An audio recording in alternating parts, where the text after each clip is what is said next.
जब बेटियां कंधा देती हैं, क्या आपने कभी सोचा है, जब बेटी अपने पिता की मृत देह को कंधा देती है तो वह सिर्फ एक शरीर नहीं उठा रही होती, वह अपने पिता के सपने, उसकी दुआएं, उसके यकीन को भी अपने साथ ले जा रही होती है।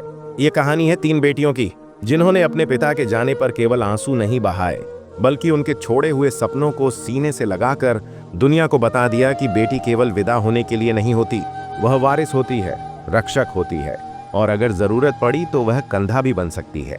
वह एक पल ऐसा था जब पूरा गांव हैरान रह गया, जब 3 बेटियों ने अपने पिता को सिर्फ कब्र तक नहीं पहुंचाया, बल्कि उनकी इज्जत, उनका नजरिया भी दफन होने नहीं दिया। ये कहानी केवल मौत की नहीं, यह उम्मीद, संघर्ष, बलिदान और सफलता की भी है। जहां बेटियों ने अपने पिता का नाम जिंदा रखा, ऐसा जिंदा कि वह पूरी दुनिया के लिए एक मिसाल बन गया। आइए उस पल से शुरुआत करते हैं जहां एक बेटी ने कहा, पापा, आज हम आपको दफन तो जरूर कर रहे हैं, मगर आपकी मोहब्बत, आपका सपना हम दफन नहीं होने देंगे। अब्दुर रहमान एक सादे दिल वाले, ईमानदार और मेहनती इंसान थे। गांव के लोग उन्हें बहुत इज्जत देते थे। वह न सिर्फ नमाज के पाबंद थे, बल्कि हर काम में शरीयत के मुताबिक फैसला करते थे। उनकी सबसे बड़ी खुशी उनकी 3 बेटियां थीं, मरियम, जैनब और हुरा। अल्लाह ने उन्हें बेटा नहीं दिया, लेकिन उन्होंने कभी शिकायत नहीं की। जब लोग ताने मारते तो वो मुस्कुराकर कहते, मेरी बेटियां मेरे लिए फख्र हैं, कल ये ऐसे कारनामे करेंगी जो बेटे भी नहीं कर सकेंगे। गांव की परंपराएं सख्त थीं। बेटियों को पढ़ाना अच्छा नहीं समझा जाता था, मगर अब्दुर रहमान ने तीनों बेटियों को न सिर्फ पढ़ाया, बल्कि उन्हें दीनी तालीम भी दी।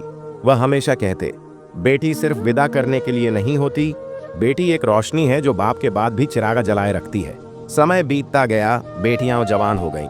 उन्होंने तालीम पूरी की और अपने बाप की सेवा में दिन रात एक कर दिया। अब्दुर रहमान अक्सर बैठकर कहा करते, मेरी जिंदगी का सबसे बड़ा सुकून तुम तीनों हो। अगर कभी मैं न रहूं तो मेरी मिट्टी को अपने हाथों से कंधा देना। बेटियां हंस देती, मगर उस हंसी में छिपे गम को अब्दुर रहमान महसूस कर लेते। शायद उन्हें एहसास हो गया था कि वक्त करीब है। फिर एक दिन अचानक अब्दुर रहमान की तबीयत बिगड़ गई। डॉक्टरों ने बताया कि बीमारी बहुत गंभीर है। बेटियों ने दिन रात सेवा की, दवा, दुआ और नींद सब कुर्बान कर दी, मगर किस्मत को कुछ और ही मंजूर था। कुछ ही दिनों में अब्दुर रहमान इस दुनिया को अलविदा कह गए। घर मातम में डूब गया। रिश्तेदार, पड़ोसी सब ताजियत के लिए आए। बेटियां खामोश थीं, जैसे उनकी रूह भी पिता के साथ चली गई हो। मगर अंदर ही अंदर एक फैसला पक्का हो चुका था, वो फैसला जो सालों पहले उनके पिता ने उनके दिल में उतार दिया था। सुबह जब जनाजा तैयार हुआ, लोग बाहर खड़े थे, मर्द इकट्ठा थे, मगर तीनों बहनों ने एक दूसरे की ओर देखा। मरियम ने आंसू पोंछते हुए कहा, आज हम अपने पापा को कंधा देंगे, ये हमारा हक है, ये हमारा फर्ज है। जैनब झिझकी, मगर लोग क्या कहेंगे? होरा ने सर झुकाते हुए कहा, हमने हमेशा लोगों की बात सुनी है, मगर आज हम सिर्फ पापा की बात सुनेंगे। बेटियों ने सफेद चादरें ओढ़ी, अपने कदमों में हौसला बांधा और बाहर निकली। जब जनाजा उठाया गया, लोग चौंक गए। बेटियां अपने पिता के जनाजे को कंधा दे रही थीं। गांव के लोगों के चेहरे बदलने लगे, कानाफूसियां होने लगी। ये क्या हो रहा है? ये तो कभी नहीं देखा। ये परंपरा के खिलाफ है। मगर बेटियों के कदम मजबूत थे। वो खामोशी से अपने पिता के साथ उस रास्ते पर चल रही थीं, जो उन्होंने हमेशा हक और इज्जत का रास्ता बताया था। उनके दिलों में कोई डर नहीं था, सिर्फ एक ख्वाहिश थी, अपने बाप को आखिरी बार इज्जत के साथ विदा करने की। जब जनाजा कब्रिस्तान पहुंचा तो गांव वाले एक तरफ खड़े होकर तमाशा देख रहे थे। बेटियां कब्र के पास गईं और दुआ के वक्त उनकी आवाज में ऐसा दर्द था कि सुनने वालों का दिल चीर गया। हर आंसू एक दुआ थी, हर सिसकी एक इल्तिजा, और हर लफ्ज में बाप की मोहब्बत झलक रही थी। अब्दुर रहमान की कब्र बंद हुई, मगर एक परंपरा टूट चुकी थी। अब्दुर रहमान की तदफीन को कुछ दिन बीत चुके थे, मगर उस दिन का मंजर अब भी लोगों की आंखों में ताजा था। गांव की फिजा बदली बदली सी थी। जिन बेटियों को कभी पर्दे के पीछे की कमजोर और सिर्फ विदा होने वाली समझा जाता था, वो अब बहादुरी, गैरत और मोहब्बत की मिसाल बन चुकी थीं। मगर ये सिर्फ एक पल की हिम्मत नहीं थी, बल्कि इसके बाद का सफर असली इम्तिहान था। 40वें चहलुम से कुछ दिन पहले अब्दुर रहमान के भाई जो शहर में रहते थे, गांव आए। उनका चेहरा गुस्से से भरा हुआ था और जुबान झर उगल रही थी। उन्होंने आंगन में आते ही कहा, ये क्या बेहयाई थी? बेटियों ने जनाजा उठाया, तुम लोगों ने खानदान का नाम मिट्टी में मिला दिया। मरियम ने अदब से जवाब दिया, चचा जान, हमने वो किया जो पापा की आखिरी ख्वाहिश थी। हम चाहते थे कि उनकी रूह सुकून पाए। चचा ने दांत पीसते हुए कहा, रूह तब सुकून पाएगी जब बेटियां अपनी हद में रहेंगी, वरना ना दुनिया माफ करेगी ना दीन। बेटियां खामोश रहीं, क्योंकि वो जानती थीं दलील उन लोगों को नहीं दी जाती जो दिल से अंधे हों। मगर उसी पल उनके दिल में एक और इरादा जागा। अब सिर्फ अपने पिता के सपनों की नहीं, बल्कि हर बेटी के हक की हिफाजत करनी है। रिश्तेदारों ने जायदाद के कागजों पर ऐतराज जताया, कोर्ट में मुकदमे डाल दिए गए, बेटियों पर दबाव डाला गया कि वे हिस्सा छोड़ दें, मगर उन्होंने एक कदम भी पीछे नहीं हटाया। इसी दौरान अब्दुर रहमान के बनवाए हुए उस छोटे से मदरसे को लेकर गांव के कुछ कट्टर सोच वाले मर्दों ने साजिशें शुरू कर दी। एक दिन सुबह जब मरियम मदरसे पहुंची तो दरवाजे पर काली स्याही फेंकी गई थी और एक कागज चिपकाया गया था, औरत की जगह चूल्हा है न कि मदरसा। इस बेहयाई को बंद करो वरना अंजाम बुरा होगा। ज़ैनब के चेहरे पर गुस्सा था, मगर हुरा ने उसका हाथ पकड़कर कहा, हमने ये रास्ता खुद चुना है बहन, अब किसी की धमकी से नहीं रुकेंगे। उन्होंने खुद ही सफाई की, काली स्याही साफ की और दरवाजे पर एक नया बोर्ड लगाया, इल्म रोशनी है और रोशनी से कभी डरना नहीं चाहिए। समय बीतता गया, बेटियां न सिर्फ पढ़ा रही थीं, बल्कि विधवाओं, अनाथ बच्चियों और गरीब माँ बाप के बच्चों को मुफ्त में दाखिला देती थीं। अब मदरसा सिर्फ इल्म का घर नहीं रहा था, ये एक तहरीक बन चुका था। गांव के लोग जो शुरू में विरोध करते थे, धीरे धीरे उनकी मेहनत और नीयत के कायल हो गए। एक दिन आयमा नाम की लड़की, जो मदरसे की पहली छात्रा थी, आकर बोली, उस्ताद जी, मैंने कुरान हिफ्ज मुकम्मल कर लिया है, अब मैं भी पढ़ाना चाहती हूँ। मरियम की आंखें नम हो गईं। वो लम्हा जैसे अब्दुर रहमान की दुआओं की तकमील था। आज उस लड़की के हाथ में वही नूर था जो कभी अब्दुर रहमान ने अपनी बेटियों को दिया था। इसी दिन गांव के इमाम साहब ने जुमे के खुतबे में ऐलान किया, जो लोग औरतों को सिर्फ पर्दे में रखकर उन्हें रोकना चाहते हैं, वो इस्लाम के असल पैगाम को नहीं समझते। सब इल्म, हया और अमल की मिसाल थी। अगर बेटियां इल्म बांट रही हैं तो ये दीन की खिदमत है, न कि मुखालिफत। इन अल्फाजों ने गांव के कई दिलों को नरम कर दिया। मगर एक शाम जब आसमान पर अंधेरा उतर चुका था, वो दिन सबसे कठिन था। ज़ैनब मदरसे से लौट रही थी जब कुछ बदमाशों ने उस पर हमला करने की कोशिश की।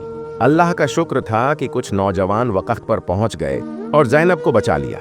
इस हादसे के बाद तीनों बहनों ने एक और फैसला लिया, अब खामोश नहीं रहना। उन्होंने पुलिस में रिपोर्ट दर्ज कराई, गांव की पंचायत को चुनौती दी और उन बदमाशों को गिरफ्तार करवाया। उनका कहना था, हम सिर्फ अपनी इज्जत के लिए नहीं, हर उस बेटी के लिए आवाज उठा रहे हैं जो कल को हमारे जैसी हो सकती है।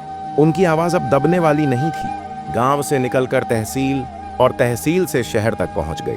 कई पत्रकार आए, रिपोर्टिंग की, वीडियोस वायरल हुई। बेटियों ने जनाजा उठाया, समाज बदल गया।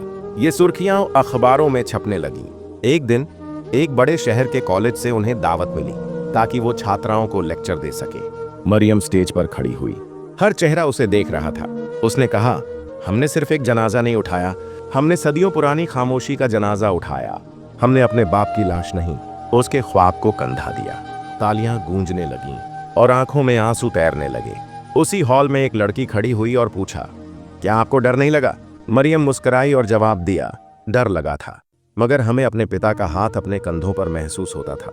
उन्होंने हमें बताया था कि बेटियां चराग होती हैं और चराग सिर्फ जलने के लिए होता है, बुझने के लिए नहीं। वक्त गुजरता गया। वो मदरसा जो एक छोटे से कमरे में शुरू हुआ था, अब एक खूबसूरत इमारत का रूप ले चुका था। हर कमरे में खुशबू थी, इल्म की, तहजीब की और उस मोहब्बत की जो अब्दुर रहमान ने अपनी बेटियों के दिलों में बोई थी। हुरा, ज़ैनब और मरियम अब सिर्फ 3 बेटियां नहीं थीं, वो एक ख्वाब की ताबीर बन चुकी थीं। वो ख्वाब जो कभी खामोशी में पला था, आज शहर शहर उजाले की शक्ल में फैल चुका था। एक दिन मदरसे में एक खास तकरीब रखी गई। बच्चियों ने नातें पढ़ी, कुरान की तिलावत की और अपने ख्वाब मेहमानों के सामने रखे। मगर सबकी निगाहें उस तस्वीर पर थीं जो स्टेज के बीचों बीच लगी थी। अब्दुर रहमान की तस्वीर, मुस्कुराते हुए जैसे अपनी बेटियों की कामयाबी पर फख्र कर रहे हों। मरियम माइक पर आई। पूरा हॉल खामोश हो गया। उसने गहरी सांस ली और कहा, पापा कहते थे कि बेटियां कमजोरी नहीं होती, वो अल्लाह की वो नेमत होती हैं, जिन्हें अगर समझा जाए तो नस्लें संवर जाती हैं। आज हम जो कुछ भी हैं, पापा की सोच, उनके एतबार और उनकी दुआओं की बदौलत है। उसकी आवाज़ कांप गई, मगर उसने बात पूरी की। हमने पापा को दफन जरूर किया, मगर उनकी तालीमात को जिंदा रखा। उस दिन हर आंख नम थी। हर माँ ने अपनी बेटी को गले लगाया और हर बाप ने दिल में सोचा, काश मैं भी अब्दुर रहमान जैसा बन पाऊं। उसी रात हुर्रा ने दोनों बहनों को छत पर बुलाया। चुपचाप तारों से भरे आसमान के नीचे तीनों बैठी थीं। ज़ैनब ने कहा, कभी कभी लगता है कि हमने बहुत कुछ खो दिया। हुरा ने आसमान की तरफ देखकर कहा, हमने कुछ नहीं खोया ज़ैनब, हमने वो पा लिया है जो लोग पूरी जिंदगी ढूंढते हैं, मकसद। मरियम ने धीरे से पूछा। और पापा? हवा की एक नरम लहर चली, जैसे आसमान से कोई उनके आंसू पहुंच रहा हो। पापा हमारे साथ हैं, हर कदम, हर दुआ, हर बेटी की मुस्कान में। कुछ महीनों बाद एक नया चैलेंज सामने आया। गांव की वो जमीन जिस पर मदरसा बना था, अब कुछ रसूखदार लोगों की नजर में आ गई थी। वो मदरसा गिराने की साजिश करने लगे। एक बार फिर बेटियां कोर्ट पहुंची, मगर अब वो अकेली नहीं थीं। गांव की औरतें, बुजुर्ग, यहाँ तक कि कुछ मर्द भी उनके साथ खड़े थे। अब ये सिर्फ एक मदरसा नहीं था, ये एक अलामत बन चुका था, उस हिम्मत की जो अब्दुर रहमान ने अपनी बेटियों में डाली थी। कोर्ट ने फैसला बेटियों के हक में सुनाया। वो जमीन जिस पर चिराग जलाए गए थे, अब हमेशा के लिए उनकी मिल्कियत बन गई। फैसले वाले दिन मरियम ने एक आयत पढ़ी, वमन यत्तक़िल्लाह यजअल लहू मखरजन। जो अल्लाह से डरता है, अल्लाह उसके लिए रास्ता निकाल देता है। ये अल्फाज जैसे उनकी पूरी जिंदगी का सार थे। धीरे धीरे वो मदरसा एक संस्था बन गया। शहरों से लड़कियां आने लगीं, नई शाखाएं खुली। और फिर आया वो दिन जब हुकूमत ने उन्हें एक खास ऐलान भेजा। राष्ट्रीय पुरस्कार सेवा शिक्षा उन्हें मिलने वाला था। तकरीब के दिन तीनों बहनें सफेद कपड़ों में एक दूसरे का हाथ थामे स्टेज पर पहुंची। वजीर तालीम, शिक्षा मंत्री ने कहा, आज हम उन बेटियों को सलाम पेश करते हैं जिन्होंने न सिर्फ अपने वालिद के ख्वाब को पूरा किया, बल्कि पूरे समाज की सोच को बदल दिया। इनाम लेते हुए मरियम ने सिर्फ एक जुमला कहा, ये इनाम हम अपने वालिद अब्दुर रहमान के नाम करते हैं, जिन्होंने हमें सिखाया कि बेटियां जब कंधा देती हैं तो सिर्फ जनाजे को नहीं, परंपराओं को भी इज्जत देती हैं। स्टेज पर खामोशी छा गई और उस खामोशी में इज्जत की गूंज थी। साल बीतते गए, मदरसा अब यूनिवर्सिटी बन चुका था। अब्दुर रहमान की तस्वीर उसके मेन गेट पर लगाई गई थी और नीचे एक लाइन खुदी थी, जहां बेटियों पर एतबार हो वहीं घर जन्नत बनते हैं। बेटियां अब अपनी अपनी जिंदगी में मसरूफ थीं, मगर हफ्ते में एक दिन वो जरूर उस कमरे में मिलती थीं जहां पापा की किताबें, उनका मुसाहफा और उनकी वो डायरी रखी थी जिसमें उन्होंने आखिरी ख्वाहिश लिखी थी, मेरी दुआ है कि मेरी बेटियां चिराग बने, अंधेरे से ना डरें बल्कि उसे चीर कर आगे बढ़ें। और सच्चाई तो यह थी कि वो दुआ कबूल हो चुकी थी। वो बेटियां वाकई चिरागा थीं, वक़्त के अंधेरों को चीरती हुई, ख्वाबों की रोशनी फैलाती हुई और पापा का पैगाम आने वाली नस्लों तक पहुंचाती जा रही थी।